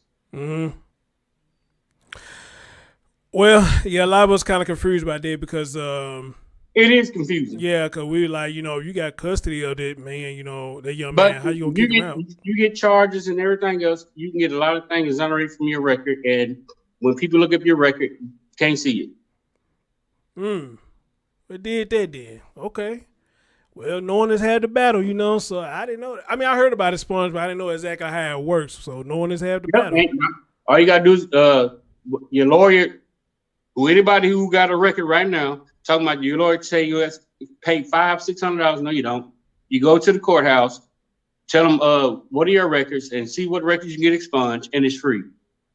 Your lawyer charge you $500 to get expunged, and no, you can do it yourself. Okay. You go there, talk to the clerk, tell them, hey, I want to get my record expunged. What are my charges? And they would show you all your charges: domestic violence, stalking,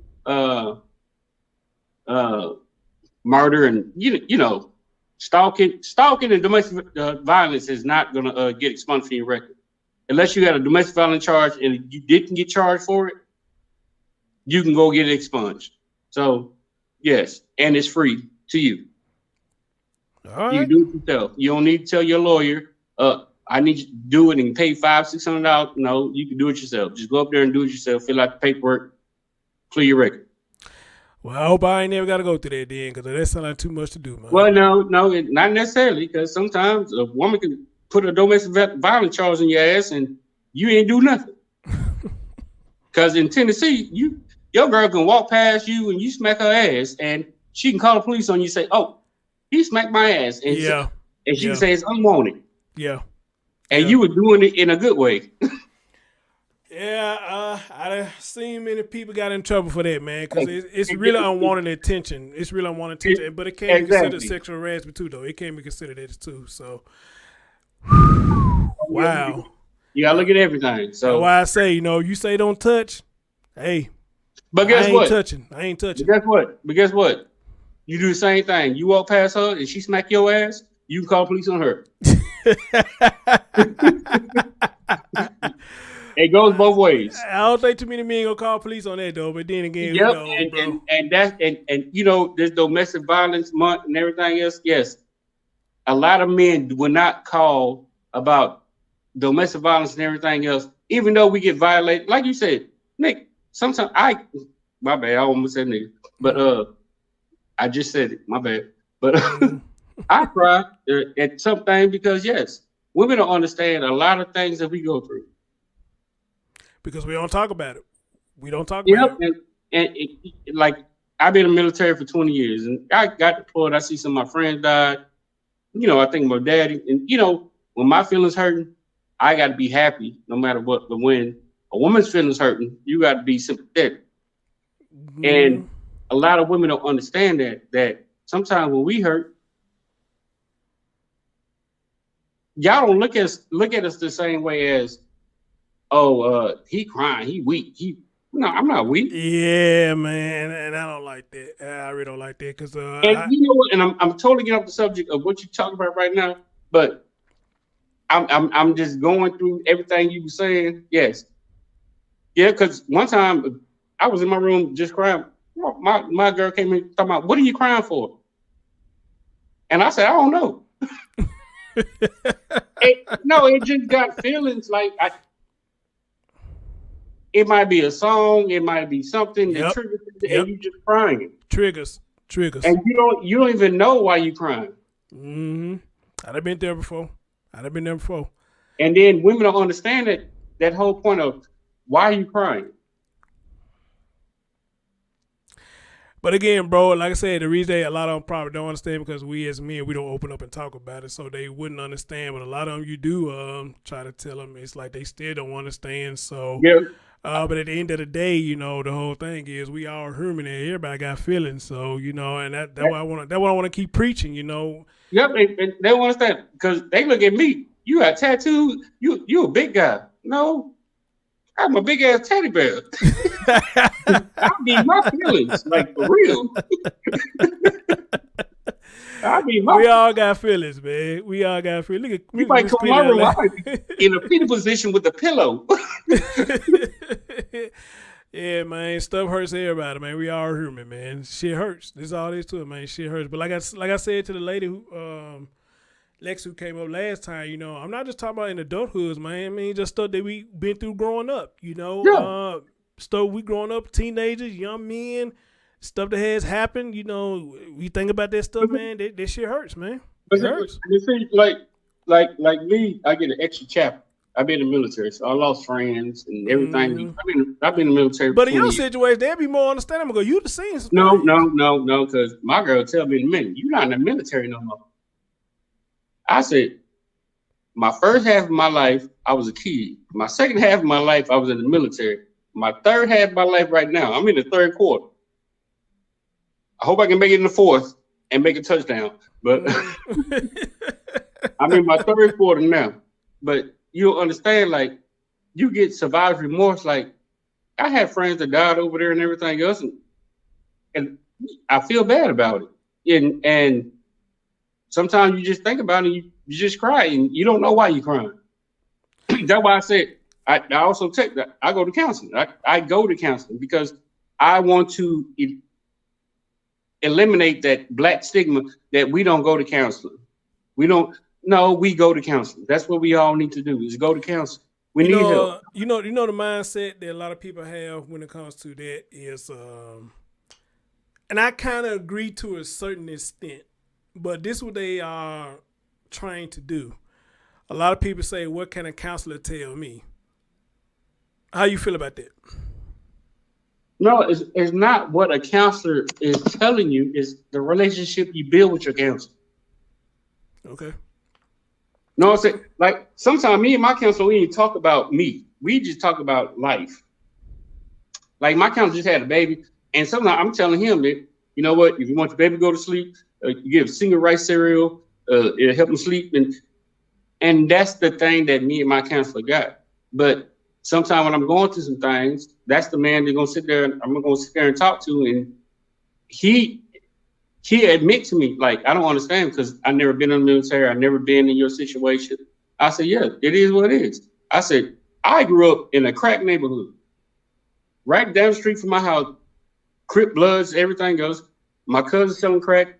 Most of the majority of my family been in prison. I got cousins that's been shot, that's killed, and everything else. I went to the military because I wanted a better way to meet. Went to the military. Yep, it was good at first, but guess what? More friends died. That's hard on. You got to think about it. I'm being a kid watching people die. And then all of a sudden I say, okay, I'm going to the military, and now all of a sudden my friends dying. You got to look at all this death and all this extra bullshit that's going on in your damn head. Yes, people don't understand. So my brother's my best friend, but he don't understand certain things I be saying, and I get frustrated, and it bothers. That's why I talk to a counselor. Oh, okay, I got you. My counselor don't understand everything, because he ain't never been in the military. He's a doctor. He don't realize, yep, I fought for your ass to go to school. My damn doctor, same age as me. And all these listening to you, you know, and they pretty much take a heed what you're saying. Like somebody just said, hey, ain't nothing wrong with being a teddy bear 100. So, you know, they take a heed to what you're saying. So, but as far as more black men, yes, we got to go to counseling to be better daddies, to feel the extra love. Yep, I had my mom and daddy. I didn't kind of go to your situation, but it's kind of certain ass whoopings I got and everything else. And my daddy was a little more, well, my dad was way more aggressive. My daddy drank and everything. He was in the military. So he was a lot harder on me. So I don't whoop my kids. You say you don't or you do? I don't. My kids got an ass whooping once, but now they know I just yell. That's all I do now. Okay, well let me ask you, since you said that, after you did it that first time, what made you change the way you discipline them? I felt bad because they was crying, and we went and had ice cream. I'm not gonna lie, I felt bad, but me being who I am and the way I carry myself, my kids are really scared of me. Like my daughter, she won't tell me certain things. My 13-year-old daughter, she won't tell me certain things because I told her, I said, if anybody hurts you, I'm going to kill them. And I'm going to tell her the truth. And that's just a daddy's love. Anybody touch any of my kids, it's going to happen. But that's the mentality I got from growing up and my military. You know what? Ain't nobody going to hurt my kids. So when you whipped in that time and you went and took them and gave them ice cream, you didn't feel like you were rewarding them for bad behavior? Nope. Okay. So what do you do now when they misbehave or they do something to get in trouble? What do you do now? Or do you let the woman handle I it? will call their mother, and their mothers understand that I tell them I'm too big to hit my kids. I would not touch my kids. I would not hit my kids because I don't want to hurt my kids. I feel like I'm gonna call your mama, and it is what it is. And then people will be like, "What do you?" No, it's not that, because I can tell my kids, "I'm gonna whoop your ass." That's all I gotta say, and they gonna stop. That's what I like to hear right there. Yeah, just put that bass in your voice. You ain't gotta raise your hand. I like that right there. So okay, I get it. But if it has something to get my daughter's she's a social worker. She knows the correct way to whoop your ass. I would not put no. She's a social worker because she was like open-handed on a button. She knows the rules to whooping ass. Not the ones I got with switches and belts. She knows the rules. Yep, I said to Nasia, don't make me call you mama, because she know if I call her mama, she gonna get a whooping. She know daddy gonna talk. But it's more that now that they don't like to see me disappointed with them. Sidney said, "Yeah, we got that look." Yeah, but it's more than if your kids can get upset because you're disappointed with them and cry. That means your kids love you and respect you. Cause I can tell my daughter, like, yeah, you know what, your grades it is. I can have a talk with her and she'll start crying. It's not because I whooped her, it's because she feel like she disappointed her daddy. Oh man, that's what's up. That's what's up, man. Okay. And so pretty much what you telling me is you just whooped her there one time and she understood that, okay, if he really want to go here. No, it wasn't even whooping. It was a flip flop on the butt. Okay, but I whooped their butt according to the ages. If you're 3, you get 3 swats. If you're 5, you get 5 swats. That's how it was. But see, the thing I'm trying to say is, but it was enough for them to understand, okay, dad ain't playing. So he will do it if he have to, you know. And that's that I want them to think that, but I won't whoop. I'll tell their mama to whoop. I would not hit my kids. But see, here's I'm too big to hit my kids. But see, here's the thing I want to understand, you know, and that's why I say father with common sense. If you can just whoop them at one time and they understand, like, okay, my dad ain't playing, you know, and they got their respect for you, we need a lot of fathers like that. We need a lot of fathers like that, which we do got a lot of them out there like that. We do. Yeah, it's a lot. Yeah. And I respect those fathers. So fathers, you listening to this later on, salute to y'all. If y'all like that, you know, what they call it, still the fear in their heart. Something like that. Still the fear in their heart. Something like that. You know? But like my son, he's 16, he play football. So if I want to whoop him, I'd be like, Jordan, let's go box. We got boxing gloves downstairs. Mm-hmm. He might get an extra hard one. I'm not gonna hurt the son. I kind of like that. I kind of like that. You know, discipline. That's form of discipline. That's form of discipline. He don't realize he getting disciplined, but he gonna know that. Oh, daddy hit hard. But you know what? I would never think about that though. I would never think about that. You know, your son. Let's say, for instance, he's smelling himself and gets smart at the mouth. I ain't finna raise my hand at you because put on these gloves, dude, because you got a lot of energy you want to release. My son was 15 playing varsity football. Okay. So yeah, he about the size of me, and right now he's at. Well, Dad, I can do this better than you. I said, okay, keep on. I got that old man strength. And see, people liking this conversation, man. Shauna came in. She said, quality presence is needed as well. Amen. Yes, it is. And LaKendra said, that's how my kids are. So apparently we must need this conversation. And matter of fact, we need this conversation. You know, because I think the ladies in here are liking what you're saying. You know, September said, my dad always told me growing up, you are never too big to whip. Well, yeah, I heard that too. So don't get out of line. Yeah. You know what? You know what? I tell my kids the same thing, but I would never like. I have 6 kids. My oldest son is 23. Okay. He was in the Army for 5 years, so he probably whooped my ass. Okay. So he think.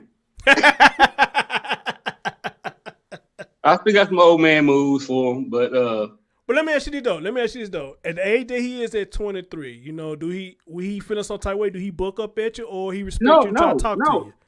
And you know, the thing was like, I had told him one day, I said, son, sometimes if daddy says something crazy to you or whatever, I said, sometimes you can tell me to shut the hell up. He said, no, sir, I can't. And he still addressed, he's having a baby. I'll be a grandpa in March. Okay. Ain't no damn okay. I don't be no damn grandpa. But listen though, But he's married. He's married with his wife. He was in the Army and everything else. So I know, and now you know a lot of things that they didn't understand when growing up because they mama said certain things, and now they went to the Army. You're like, well, Dad, I understand why you can come to my birthday because they mom wouldn't explain it. Mm-hmm. So there's a lot of things that wasn't getting explained, but now it's understood now because my oldest son, my second oldest son, they both in the Army. My daughter's 18. All She right, go all to right. Xavier College in Louisiana. All right. All right. I got these two other little ones.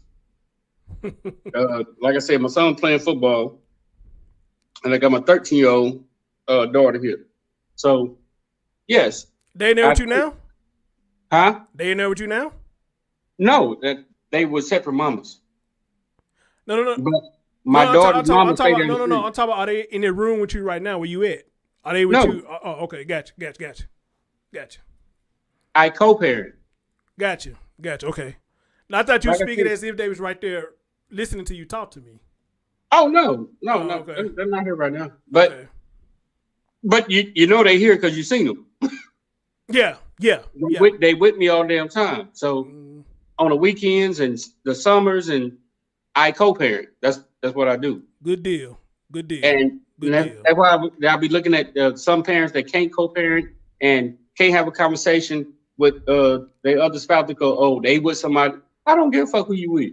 As long as my kid is took care of, I'm gonna respect your man. As long as he respecting my kid, it is what it is. Amen. And that's the way I look at it. Amen. Cause my daughter, she'll come over here. She'll be like, my dad. And then she'll be like, my other dad. I said, Denasia, don't worry about it, because I respect that man, because when you're not around me and you with him, he makes sure he try to take care of you. But if something fucked up, he already know what it is. Facts. He already know my baby mama gonna give what it is. Facts. So, but far as that, she love him. I love him for doing extra stuff.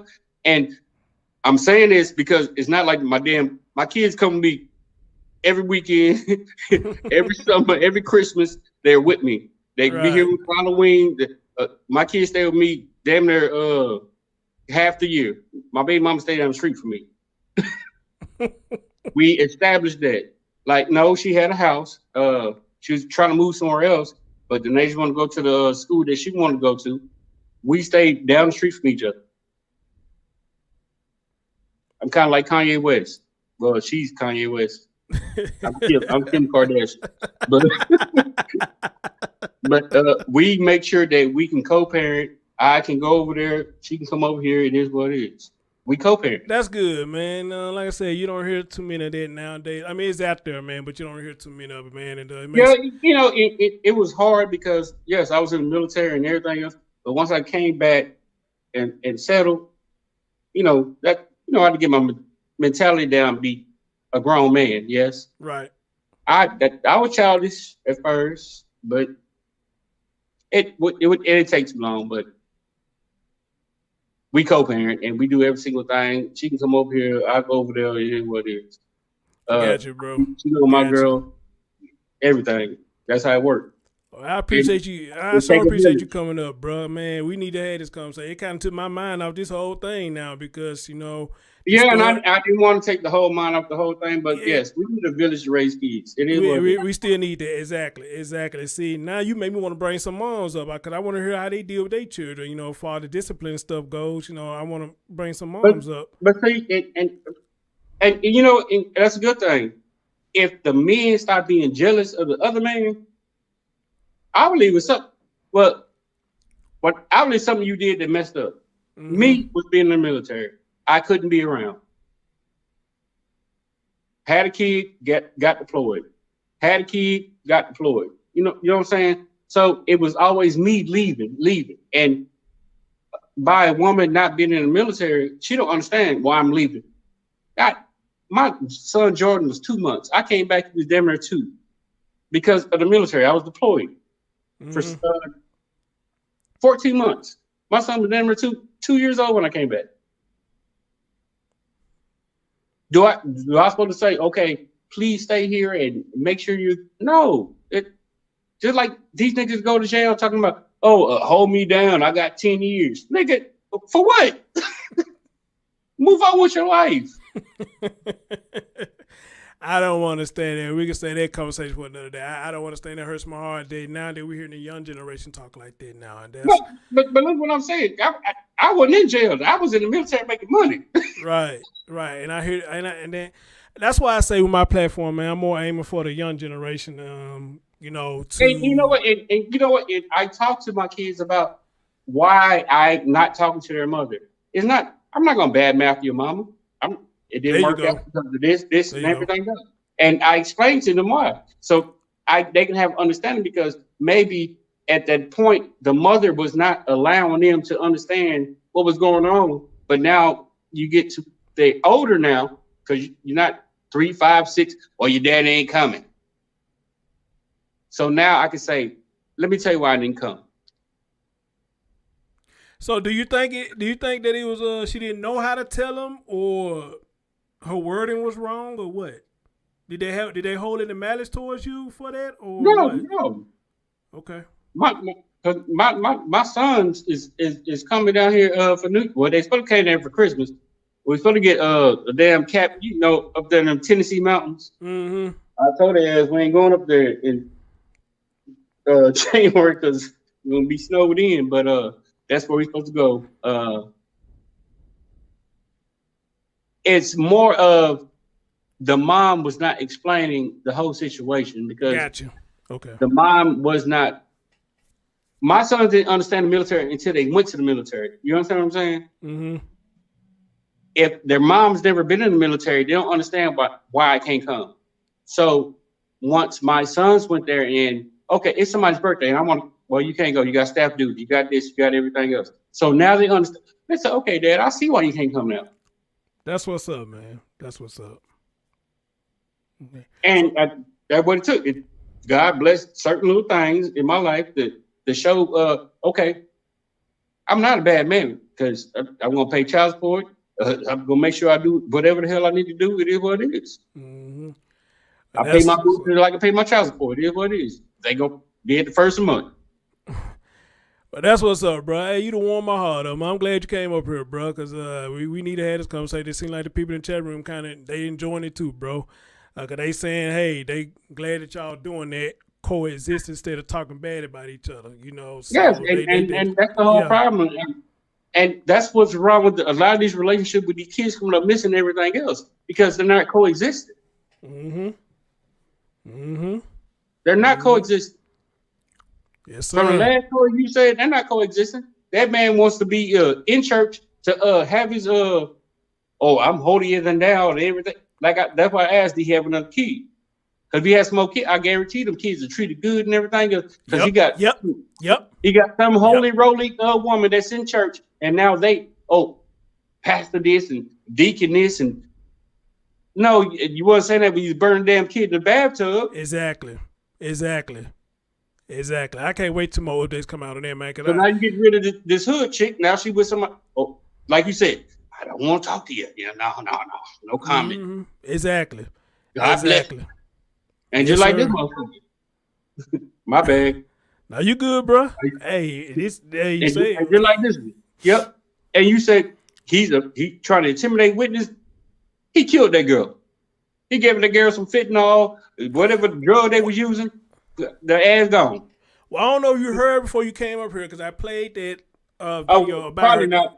I think okay, I was. They said death was suspicious. They said it was suspicious, so he probably didn't have nothing to do with it. I don't know, but I just find it ironic.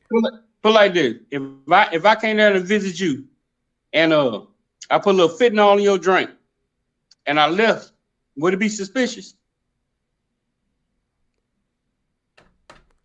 If I survived, I guess it would be if I survived it. But if you like, something happened to me, I don't know. Right. But if you died, if I put some fentanyl in your drink, my voice is gone. I can't say nothing. So yeah, a lot of people. But would it be suspicious? You be like, what? But he had some fentanyl in his system. I don't know what they were doing. They probably smoking meth or whatever.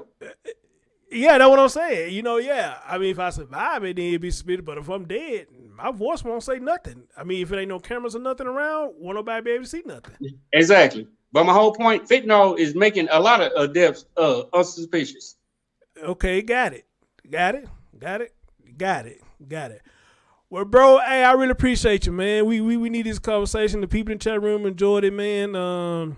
Yeah, get some of them women, cause I want to see what they be doing, what they mean. And somebody said, thank you for coming on the panel, bro. That, you know, we probably had to have a conversation, man, moms and dads, man, because I would like to hear how they go about disciplining their children, man, and how they go about coexisting and whatnot. So maybe one day, bro. I'm actually scared of with my kids. You know what? I don't knock you for that. I'm gonna tell you why, and I'm gonna get on out here after this. I'm gonna tell you why, because and I think I said this before. Like I told you, I was forced to raise my sister. I was forced to do that. Yeah. She did something. We were somewhere. I can't remember where we were. It might have been on my cousin's house, and she did something. And I tried to whoop her, and I think I only hit her like twice, man. I couldn't do it because it's not in me to do that.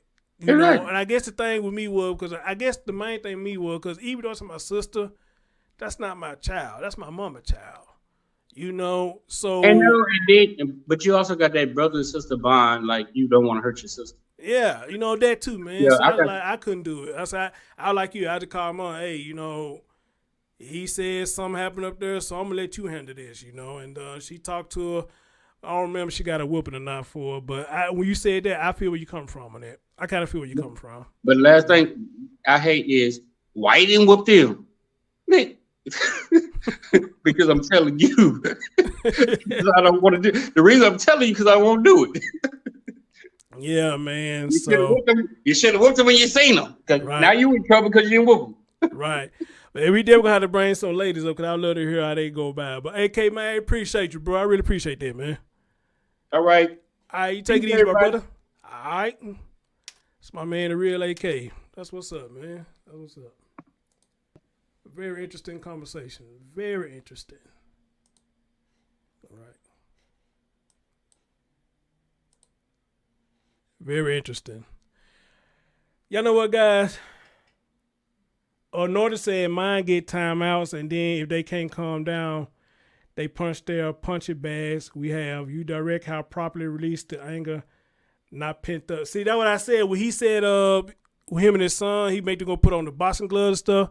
I said I would never think about that. I think that's a good way too. You know, they both in the ring or whatever they call a ring, and you know, he let her release some of that whatever he want to get off his chest. I like, man, that's probably something I would do with my daughter, and probably if I had a son. You know, let's put on these boxing gloves and let's release some of that tension. You know, holler at me. What's on your mind? You know, so and then for you to come in and say that right there, you know, it sounds like that's a good mechanism. You know, just kind of de-escalate a lot of stuff. So, you know. Well, anyway, guys, it is a part 2 to this interview, but I'm going to go ahead and skip it because we get to just what's going on here. You know, I think I've seen enough to know that he's lying and he's nervous. And he damn like he about to piss on himself the way he acting up in his interview. So, you know, I think we get the gist of it. But however, guys, the update to Harmony Montgomery is that her father has been arrested and charged for her murder. Now, according to the real AK, he said they probably do have a body, but they just ain't telling the public yet, and they ain't trying to let him know that yet, you know. So I don't know how that works with far as them keeping evidence away from the public or from people like him, you know. But if it is a body found, you know, 9 times out of 10, the jig may be up, okay? But anyway, guys, I love y'all. Thank y'all for joining me. Sorry about the first mess up. But it looked like we went through this one with no problems whatsoever. Then also, there's just another update that came out about Quentin. The mom and the grandmama done did an interview or something. Jesus Christ, there's just so much going on. But I'll probably do that tomorrow sometime, maybe later on tonight when I get something to eat. Okay? Anyway, love y'all. Be safe out there. Peace out.